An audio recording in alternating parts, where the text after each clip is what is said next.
Patrick Mahomes. The 2017 NFL Draft featured a trade that would ripple through the league for years. The Kansas City Chiefs moved up from the 27th pick to the 10th, giving the Buffalo Bills that selection, a third rounder, and a 2018 first rounder. In return, the Chiefs selected Patrick Mahomes. At the time, Mahomes was seen as a project. He had a rocket arm and flashy stats at Texas Tech, but there were questions about his decision-making and mechanics. The Bills, meanwhile, chose to load up on picks, using them to draft players like Tre'Davious White and build depth. The result? Mahomes turned into a generational talent, 2 MVPs, multiple Super Bowl wins, and the face of the NFL. Buffalo eventually found their QB in Josh Allen, but the sting of passing on Mahomes for a handful of solid players remains one of the biggest what-ifs in modern football. Brett Favre's start in Atlanta was rocky.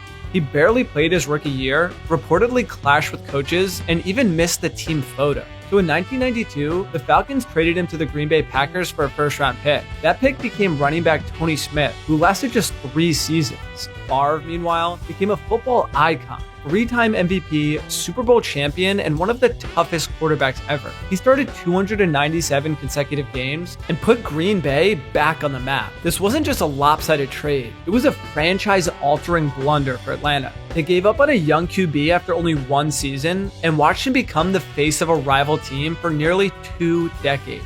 DeAndre Hopkins.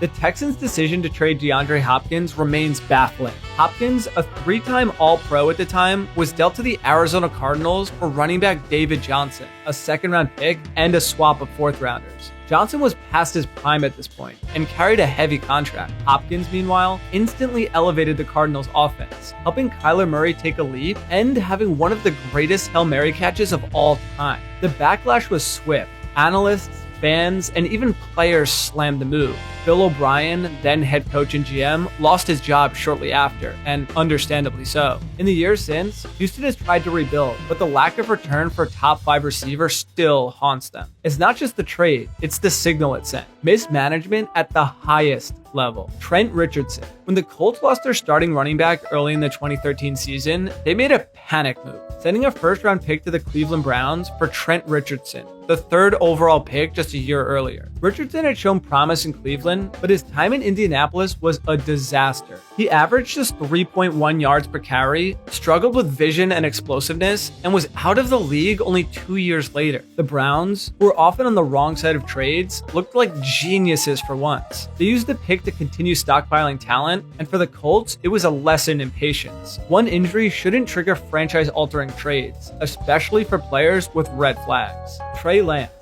Lance was the ultimate boom or bust prospect. The 49ers believed in the boom. They sent 3 first-round picks and a 3rd to move up to number 3 overall and select the North Dakota State quarterback. Lance had played just 1 full season of college football and was coming off a pandemic-shortened year. The potential was there. Big arm, athleticism, high character, but injuries, inexperience, and the emergence of Brock Purdy doomed his time in San Francisco from the start. Lance started just 4 games and was eventually traded to Dallas for a 4th-round pick. The Niners are still contenders thanks to great coaching and roster depth, but the price they paid for Lance will sting for years.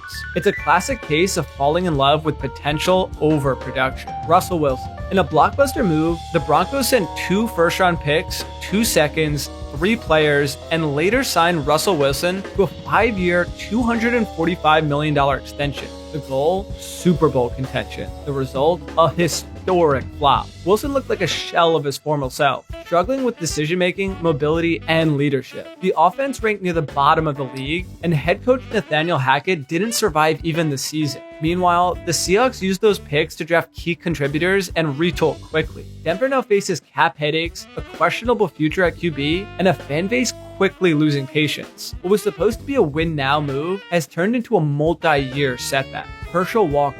The Herschel Walker trade is still the blueprint for how not to mortgage a franchise. The Vikings believed they were 1 player away and sent the Cowboys 5 players and 8 draft picks, including 3 first-rounders for Walker. He produced modest stats and never led Minnesota to playoff glory. Dallas, meanwhile, turned those picks into Emmitt Smith, Darren Woodson, and others, easily fueling their 1990s dynasty. Jimmy Johnson fleeced Minnesota, plain and simple. The trade didn't just fail, it built a rival's empire while setting the Vikings back years. It's often cited as the most lopsided deal in NFL history, and for good reason. Deshaun Watson. Deshaun Watson hadn't played a snap in over a year due to legal troubles, but the Browns still sent 3 first-round picks and gave him a fully guaranteed $230 million contract. What followed was predictably chaotic. Watson looked rusty, played just a handful of games, and struggled with both accuracy and consistency. Off the field, the franchise's image took a huge hit. On the field, the Browns are now handcuffed by a massive contract that limits all their flexibility. The trade was meant to be a statement of ambition. Instead, it became a warning about desperation and extreme miscalculated risks. Ricky Williams. Mike Ditka made headlines by trading away the entire 1999 draft class to acquire running back Ricky Williams. That's not hyperbole. Every single pick was shipped to Washington,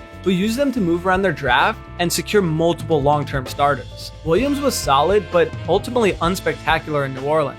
Injuries and inconsistency plagued his early years. Ditka was fired after the season, and the Saints didn't make the playoffs. It's one of the few times in NFL history a coach bet the entire draft on one player, and the gamble failed miserably. This trade became a textbook example of poor resource management. Jeff George. Atlanta believed Jeff George could be their long-term answer at quarterback and traded 2 first-round picks and a third to the Colts for him. What they got was a headache. George struggled with leadership, had frequent clashes with coaches, and was suspended during the 1996 season. Meanwhile, one of the picks Indianapolis received turned into Hall of Fame wide receiver Marvin Harrison. George's time in Atlanta was marked by inconsistency and drama. He had the tools, but not the temperament. The Falcons paid an extreme premium for volatility and were left with a mess. John Haddle. The Packers, desperate for stability at quarterback, made a shocking move by sending 2 firsts, 2 seconds, and a third to the Rams for 34-year-old John Haddle. It turned out to be a disaster. Haddle threw 8 touchdowns and 21 interceptions in his first full season with Green Bay. The team missed the playoffs and endured years of mediocrity. The Rams used the haul to build depth and set themselves up for long-term success. This deal is still considered one of the worst in Packers history, a move born from desperation that left the team in complete disarray. Jerome Bettis. The Rams didn't see a future with Jerome Bettis, so they traded him to Pittsburgh for a second-round pick. The Steelers got one of the most consistent power backs in NFL history. Bettis rushed for over 10,000 yards, made multiple Pro Bowls, and helped lead Pittsburgh to a Super Bowl win in his final season. The Rams, they got little in return and watched Bettis become a legend elsewhere. Sometimes it's not just about what you get, but what you give up. And the Rams gave up a future Hall of Famer for scraps. Marshall Faulk. Marshall Faulk was still in his prime when the Colts traded him to St. Louis for 2nd and 5th round picks. He immediately became the centerpiece of the Rams' greatest show on turf, winning MVP in 2000 and helping them win a Super Bowl. The Colts used the picks to draft Edgar and James, who had a strong career, but Faulk was on another level. This wasn't just a trade, it was a transfer of greatness. Indy chose to go younger, the Rams got a generational player and an offensive revolution. Steve Young. Steve Young struggled in Tampa Bay, going 3-16 as a starter. The Bucs gave up on him quickly and traded him to the 49ers for mid-round picks, which they immediately regretted. In San Francisco, he sat behind Joe Montana, learned from Bill Walsh, and blossomed into an MVP and Super Bowl winner. Young's career turnaround is legendary. The Bucs, meanwhile, spent years searching for stability at quarterback, which is a reminder that environment matters and that patience can sometimes turn a backup into a Hall of Famer. Steve Largent. The Oilers didn't see much in rookie receiver Steve Largent, so they traded him to the expansion Seahawks for an 8th round pick. Largent became the face of the Seahawks franchise, finishing his career as the all-time leader in receptions, yards, and touchdowns. He was inducted into the Hall of Fame in 1995, and the Oilers got nothing in return. Largent never even played a snap for them. It's one of those trades that looks minor in the moment, but becomes absolutely legendary in hindsight. If you like this video, YouTube thinks you'll love this next one. So give Football for Dummies another chance and give it a shot.